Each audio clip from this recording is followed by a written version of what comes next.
Welcome to Monday Mornings with Michelle, the new business podcast. Whether you're kicking off your day or kickstarting your business, Michelle is going to kick your ass into next week with the essential fours: strategy, systems, support, and state of mind. Now, welcome to center stage, Michelle Nedelec.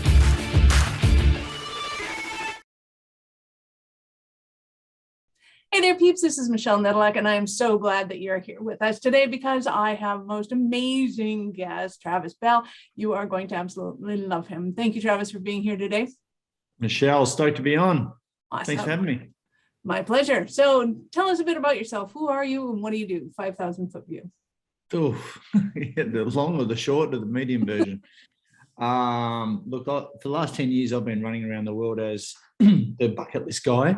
That has been my, I guess, label, my brand. And after someone called me the bucket list guy about 10 years ago, it stuck, and I've been doing that, staying in that lane ever since. So as a serial entrepreneur, that is a very hard task to try and keep the blinkers on for 10 years, but it's stronger now than ever. And it's my way of getting what I do out into the world. Awesome. So what is it that you do with people? Do you actually go and fulfill their bucket list stuff? Do you get the lists? What do you do? Yeah, well, it's kind of like I've my modality of getting this message out there of, you know, living a regret-free life rather than a regret-full life. And, you know, it came about by me going through, you know, some of my own personal battles with depression. And instead of going on heavy antidepressants, you know, which is kind of like a Band-Aid fix, I decided to go right into personal development and learn all about psychology, positive psychology, NLP, life coaching, all that sort of stuff. So I'd had my own business. I was the first to franchise personal fitness training studios in Australia. And I was in the personal fitness training industry for over 20 years. So started with one client, ended up with tens of thousands of clients, you know, a big chain of personal training studios around Australia. But, you know, that breakdown before breakthrough story, which seemingly everyone's kind of got. Yes. Mine was let some toxic people in. There was some, you know, shit going on in my life that things got the better of me. And I fell out of love for that particular industry. After doing 20 years, I thought I'd done my time. So I knew that a change was on the horizon, but, you know, when push came to shove, I found myself in a bit of a downward spiral, and suffering from some mental health stuff. And as a result, instead of putting a Band-Aid over the top of it, I went, all right, I've got to get to the cause of what I was going through. You know, worked out some stuff. If you put on a course back then, I would have done it, run to the back of the room, run to the back of that room, you know, upgraded. I just went full on. About a year and a half into it, a friend of mine said, hey, Trav, why don't you teach this stuff? You know, and that was, you know, a bit of a light bulb moment for me. So I went, yep. Well, I've been in business my whole life. You know, I've never had a job in my life, except for a kid's swimming teacher when I was going through uni. But I've never actually had like an adult job. I've always worked for myself. I don't even know what an adult job really is, but anyway, you know.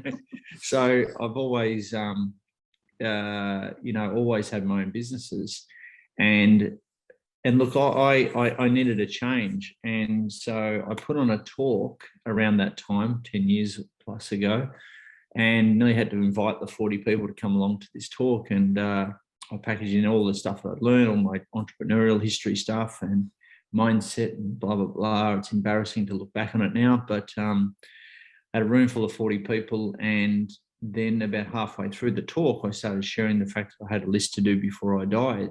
I had it written down since I was 18, which a lot of people didn't know that about me. And so I inspired the group. I was obviously the only freak in the room who had a list to do before they die actually written down. No one else did. And at the end of it, Joe, one of the participants, said, oh, how's this list to do before you die stuff? It's like a bucket list. You're like the bucket list guy. I went, ping, there's my new career. So That's awesome. You know, I knew that having, and you would have come across this, Michelle, you know, I've had the bricks and mortar businesses, I've had the corporate leases, I've had that burden of those overheads. And then to just purely go online and do this thing was a massive like mindset shift. And Tim Ferriss had just come out with his freaking 4-hour work week. And I'm like, got all these bricks and mortar commercial leases. And then Tim running shit from a hammock in Thailand. I thought that sounds cool. Now it's just like, the digital nomad thing is just running online businesses is kind of, everyone runs online businesses now. And it's kind of a bonus if you've got some offline presence, And so that whole online world was starting. And I thought that was my sense of freedom. And I knew travbell.com wasn't probably going to get as much attention as the bucketlistguy.com. So my main modality was I always loved coaching and mentoring, and so I knew speaking was a way for me to go out there and coach one-to-many from a stage. So I went out there and over the last 10 years have kind of refined the message, but basically it's a positive psychology message, helping people experience more meaning, purpose and fulfillment in their life. And, and it's been really well received. Obviously done a TED talk around it, done a book, and, have traveled around the world doing speeches. Not recently, but I've been traveling around the world ever since, which has been really cool. And, it's opened up a heap of opportunities. So, that's where I am today, as the bucket list guy. And by the way, your business owners will love this. I was on the Google machine when I was registering the bucketlistguy.com. And I was like, who's like the Mac Daddy? Who's like the king of bucket lists in the world? Oh, look, no one. So I called myself the world's #1 bucket list expert because no one else was. So bugger it, I'll do it. That's awesome. There you go. So what were some of the things that were on your list? Oh, look, the early, the one that I had since I was 18 were the two big ones, which I've done, was to do an Ironman triathlon. That was actually second. My first was, I had to go to New York. I'm an Australian who really in 20 years hadn't traveled that much because I've been building my business. So there was a lot of travel stuff in there, the 7 wonders of the world. I remember going, like going to Vegas and going to New York, which is, I've been there, I don't know how many times now, but doing an Ironman, going to Mount Everest, base camp was a big one. So I had the opportunity to take my dad there through Tibet, and we went to advanced base camp on Mount Everest on the Tibetan side. And that was one of the first, that was actually the first trip that Dad took with me around the world. And it was the first trip out of Australia that he actually took in his life at the age of 68. And, and since then, my dad and I have gone to we've done Mount Kilimanjaro, the Kokoda track in Papua New Guinea, Machu Picchu, and the Inca Trail on the morning of my 40th birthday. And I've taken people around the world with us as well. So these adventures, these bucket list adventures it's about who can get swept up in your on your journey with you, and the connections you can make and the experiences that you can experience together, right? And so I've had the opportunity to, I guess, look at, like, help people look at life like I do. I say a bucket list is a tangible life plan, where our career plan or our business plan should fit into our life plan, not be the other way around, right? Absolutely. And you teach that all the time. Our businesses, when optimized, should do two things, and two things only, really, and that's provide cash flow and time flow to allow the owner to do what the hell they want. The fact is, a lot of people don't know what they want. They don't know what their why is. They focus on the money and the time, and then you're like, what are you going to do? I don't know. Do a bit of travel when I'm older, pay off the house, put the kids through school. Shit, is that it? So hence this bucket list stuff has become, quite important and life-changing to a lot of people. Nice. So who would you say your ideal client is? Who do you absolutely love working with? I'll wrap it up into a statement. It's a good question. People are dying at 40 and being buried at 80. Mm-hmm. So them. Nice. Sleepwalking, people who are sleepwalking through their life, But also, there is a lot of people, and you'd know this, Michelle, people that are just existing and not living. They're living by default rather than by design, or intentional design. Mm. But for a lot of people, I've got clients that they're happy, they're fulfilled, but they want more. They want to be challenged, and so this becomes an icing on the cake experience for them. And they've done some, they've gone on to create legacies. They've gone on to create foundations. They've gone on to create charities and all sorts of things to play an even bigger game. So it really lifts the lid on what our potential really is. And it's, I guess, one of the things that I'm quoted on the most is, bucket list. This bucket list isn't about ticking off a whole bunch of cool stuff.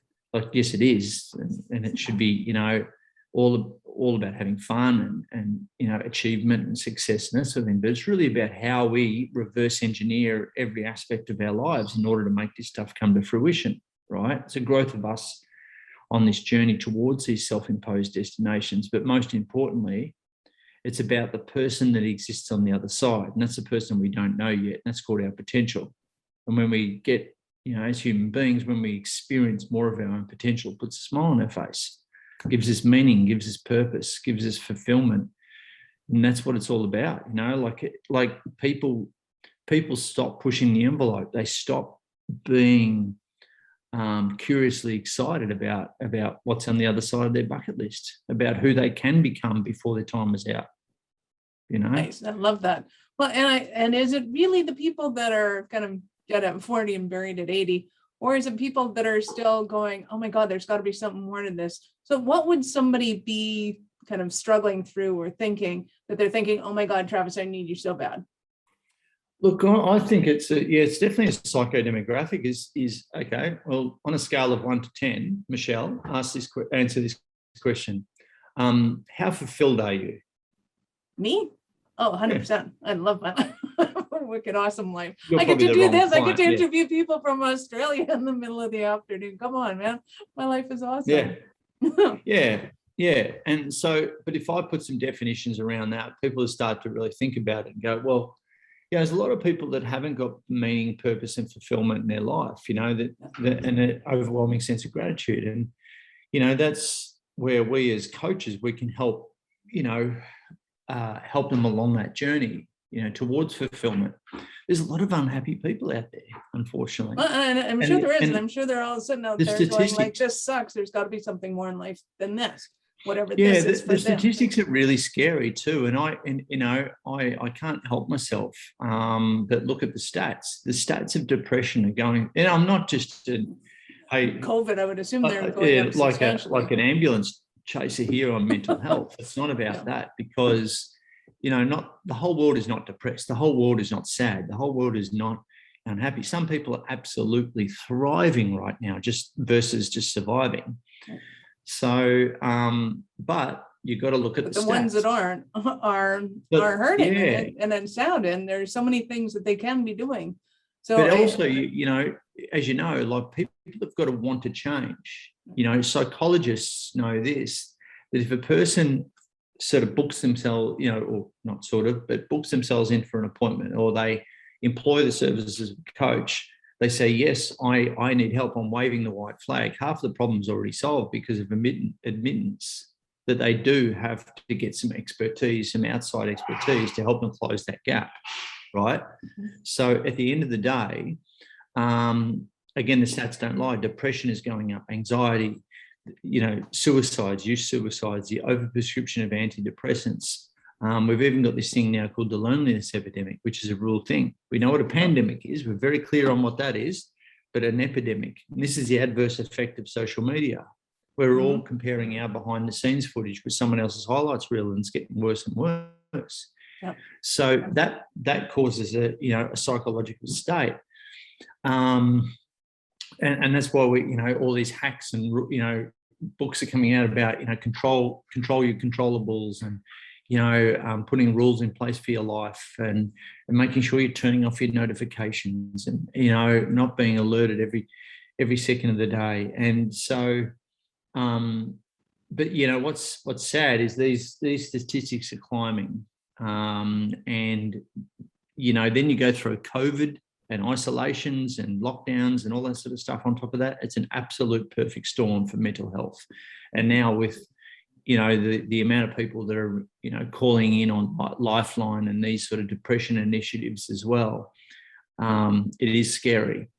So it would be remiss of me not to want to obviously change the narrative around those, statistics, and reverse those statistics and give them some tools to be able to self-manage out of them, and which it has. Well, I think there's a certain something that goes on in the human brain, though, that we can't solve all our problems because of the filters that we have and all that kind of fun stuff. It takes somebody else to be able to see it from another angle.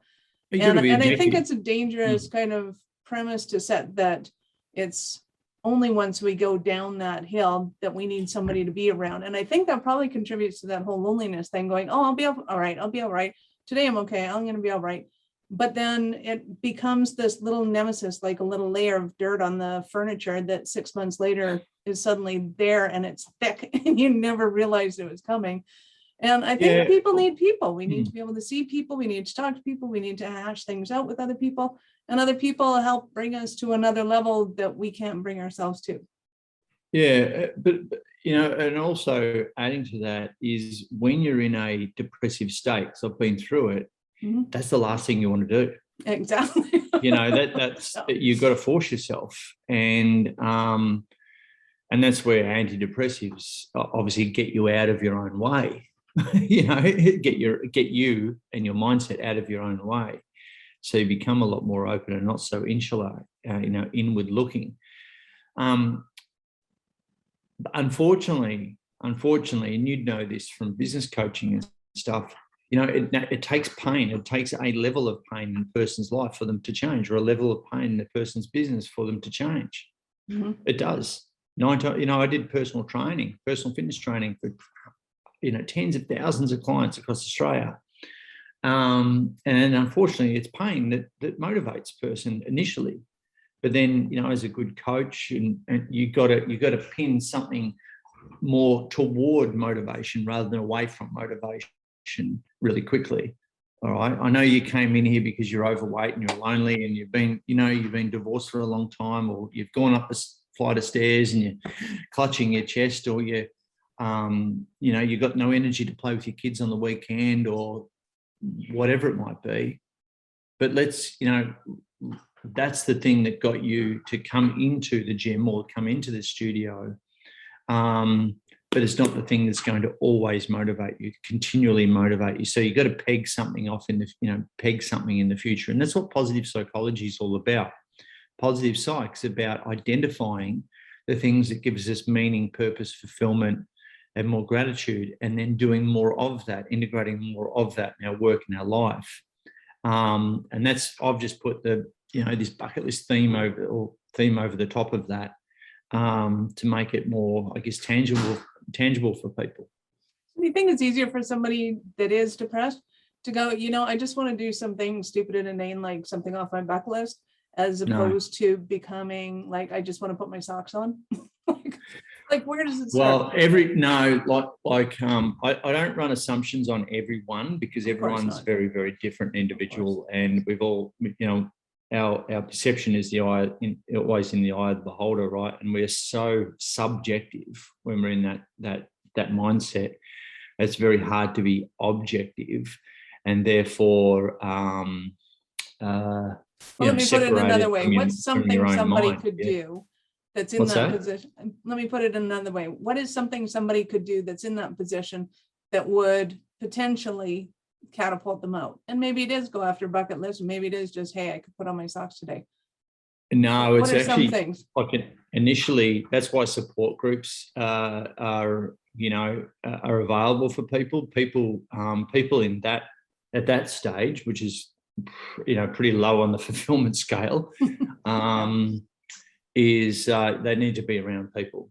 That's as simple as that, for their own self-care, and they can hopefully see themselves in other people who aren't in that depressive state. So they need to get around support groups, or just people who are more positive, or more community minded, or more open. We have this initiative in Australia called Are You OK Day. And it's just checking in and, for one day we all ask each other, are you okay, mate? Are you okay? Are you okay? And that, just opening up conversation for people who are not okay can be the fire that gets lit. I love that. That's awesome. Cool. So give me a Cinderella story of somebody that you've worked with. Oh, wow. Cinderella story. Didn't she turn into a Princess? Something later on at 12 o'clock? Or, after that. Well, no, that's right. Yeah, I wasn't paying attention. Not the horse that turned into the mouse. That's it. Look, heaps of people, geez, I had this one lady, I gave a talk and she came up to me afterwards. There's a kind of a big line of people and getting photos and signing books and all that sort of thing.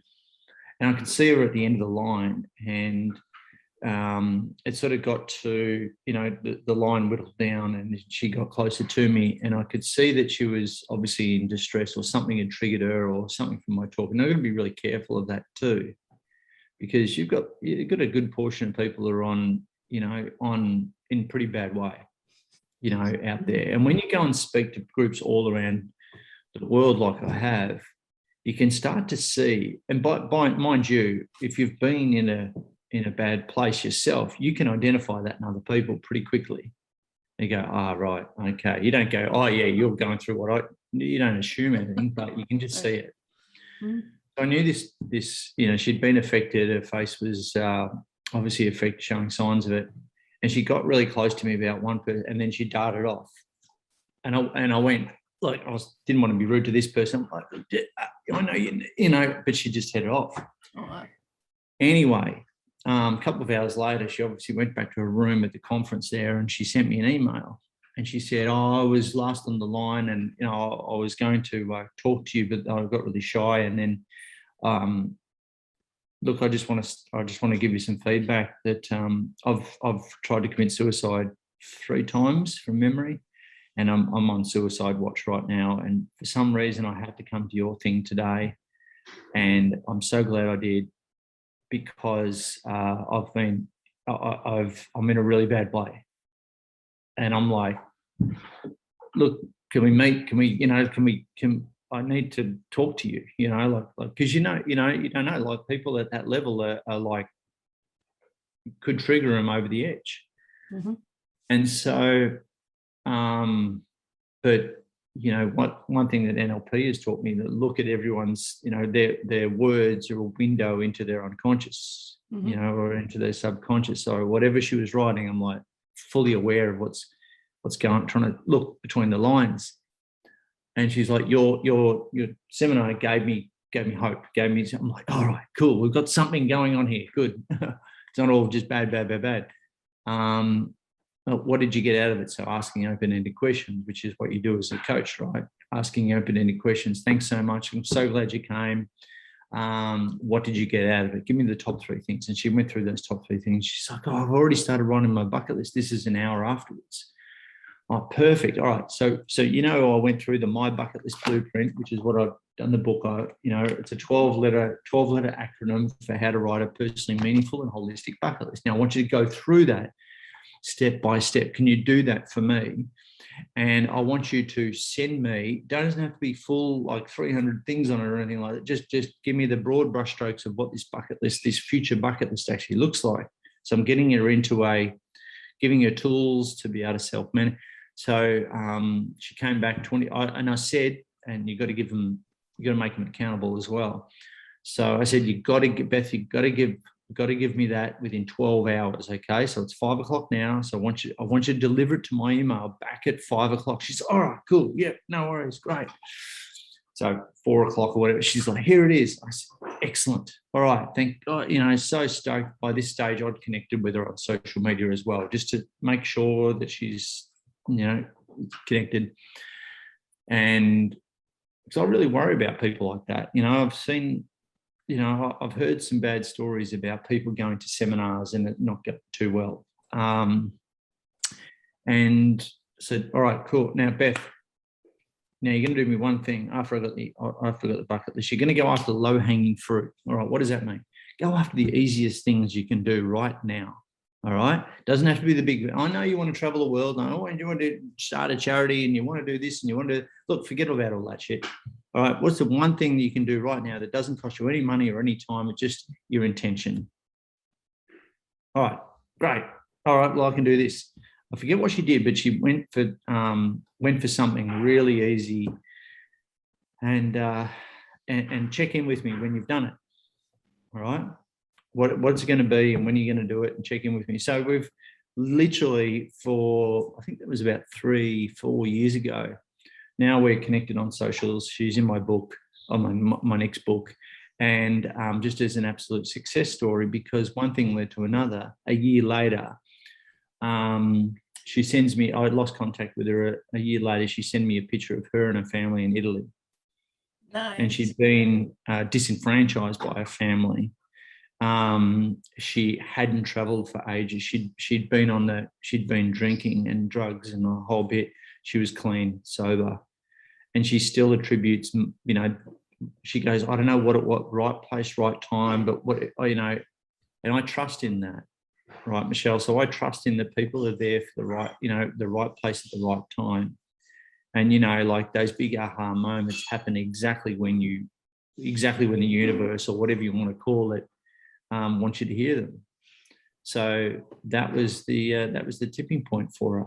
And look, I believe that she even came out of the closet as well. Wow. And so, oh yeah, dude, like it was just fully life-changing. And she'd been battling with all that, having fights with boyfriends, and I'm like, and she's like, yeah, I'm gay. That explains everything. And she's like, it's like, oh, no well, life's so much easier now. No fucking wonder I was so angry. Like, well, exactly. haven't we lifted the lid? And so, no kidding, that's awesome. That's I've got to trust in that one, because that's actually happened so many times in my journey. Right place, right time. I knew I had to come and see you. I had to read your thing, and for some reason it resonated with me, this bucket list thing. And so for the people where it's resonating, where it's like I've got to pay more attention to this, because I'm so busy being busy, on my daily to-do list, that I forget about my bucket list. And that's my whole thing, is to basically wake people up before they get given a use-by date. It's like the movie, The Bucket List, is about two blokes who get given a cancer diagnosis and then they write a bucket list, which is fucking stupid. I wouldn't say it's that bad afterwards, but you could probably do it now and not have to have fatal diagnosis before you. Yeah, well, but many people do. I've just been given a cancer diagnosis and now I'm writing a bucket list. Dickhead, too late. I don't know if it's too late. No, it is. I'd say do it anyway. I want to wake people up before they get given a use-by date. Fair enough. So yes. if you are watching or listening to this right now, this is your virtual cancer diagnosis. Okay. I don't care. I don't care if it comes across harsh. Peeps are going to want to get a hold of you, and they're going to want to start playing with their bucket list. So how do they get a hold of you, and what's the next step? They can go to thebucketlistguide.com, and that's where I hang out. Or they can go to thebucketlistguide.com/book, and I'll get one of these bad boys sent to them, and I'll sign it for them. The Sharpie's being used overtime. You shipped to Canada and the US too? They can go to Life's Too Short, send my TED talk as well, which is what I did. I unpacked my bucket list blueprint in that, and which was one of the things on my bucket list, was to do a TED talk in front of 2,000 people. And you'll see me like a cage monkey on a 3x3 red dot in front of 2,000 people. Nice. Gotta have goals. Okay. Yeah, or Instagram. The way you or put Facebook, that. or one of those. Yeah. That's awesome. So I have to ask you before I let you go, at what point in life did you know you were crazy enough to become an entrepreneur? Oh, wow. That's a good question. I knew it for certain when I was 21, because I grew up, I'm adopted. And I believe me, I've done a lot of work around this too. I'm like, why can't I just go and get a middle management freaking job and just get a consistent paycheck and work for some big conglomerate? I can just become a sheeple like everyone else and just get lost in the herd and, get the mortgage, get the 2.3 kids and just do. No, I've got this piece of DNA in me, which I can't, I've got this bigger vision for myself, all that shit. I want to help a shitload of people. It's like, God, get rid of that. But I can't help it. So I grew up, I'm adopted, 1973. My environmental father versus my biological father, my environmental dad, who I grew up with down here in Ocean Grove, still alive, saw him on Father's Day 2 days ago. When